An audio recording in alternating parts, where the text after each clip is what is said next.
ایک بادشاہ کے دربار میں ایک اجنبی نوکری کی طلب کے لیے حاضر ہوا۔ اس سے قابلیت پوچھی گئی تو اس نے کہا کہ میں سیاسی ہوں۔ عربی میں سیاسی افہام و تفہیم سے مسئلہ حل کرنے والے معاملہ فہم کو کہتے ہیں۔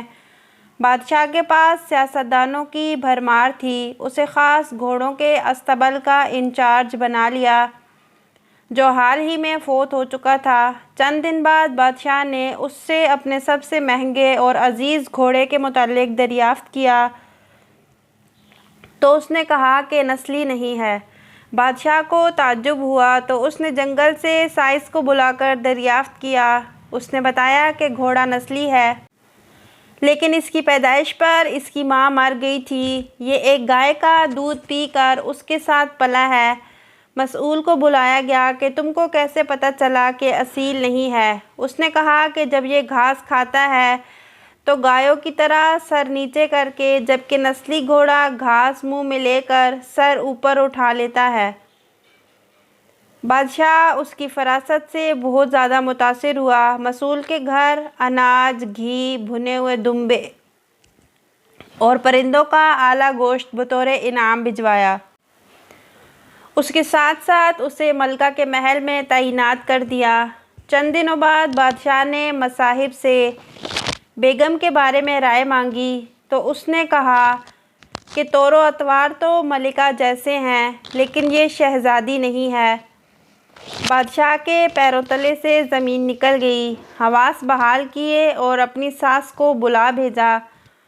معاملہ اس کے گوشے گزار کیا تو اس نے کہا کہ حقیقت یہ ہے کہ تمہارے باپ نے میرے خاوند سے ہماری بیٹی کی پیدائش پر ہی رشتہ مانگ لیا تھا لیکن ہماری بیٹی 6 ماہ میں ہی وفات پا گئی تھی۔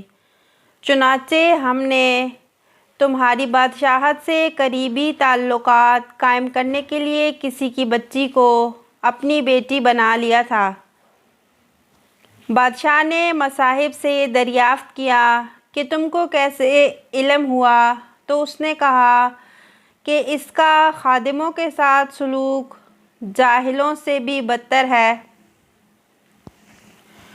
بادشاہ اس کی فراست سے خاصا متاثر ہوا۔ بہت سا اناج، بھیڑ بکریاں بطور انعام دیں اور ساتھ ہی اسے اپنے دربار میں متعین کر لیا۔ کچھ وقت گزرا، مصاحب کو بلایا، اپنے بارے میں دریافت کیا تو مصاحب نے کہا کہ جان کی امان۔ بادشاہ نے وعدہ کیا تو اس نے کہا کہ نہ تو تم بادشاہ زادے ہو اور نہ ہی تمہارا چلن بادشاہوں والا ہے۔ بادشاہ کو تاؤ آیا مگر جان کی امان دے چکا تھا۔ سیدھا والدہ کے محل پہنچا تو والدہ نے کہا کہ یہ سچ ہے، تم ایک چرواہے کے بیٹے ہو، ہماری اولاد نہیں تھی تو تمہیں لے کر پالا۔ بادشاہ نے مصاحب کو بلایا اور پوچھا کہ بتا تجھے کیسے علم ہوا تھا؟ تو اس نے کہا کہ بادشاہ جب کسی کو انعام و اکرام دیا کرتے ہیں تو ہیرے، موتی، جواہرات کی شکل میں دیتے ہیں، لیکن آپ بھیڑ بکریاں اور کھانے پینے کی چیزیں عنایت کرتے ہیں۔ یہ اسلوب بادشاہ زادے کا نہیں بلکہ کسی چرواہے کے بیٹے کا ہی ہو سکتا ہے۔ عادتیں نسلوں کا پتہ دیتی ہیں۔ عادات، اخلاق اور طرز عمل خون اور نسل دونوں کی پہچان کرا دیتے ہیں۔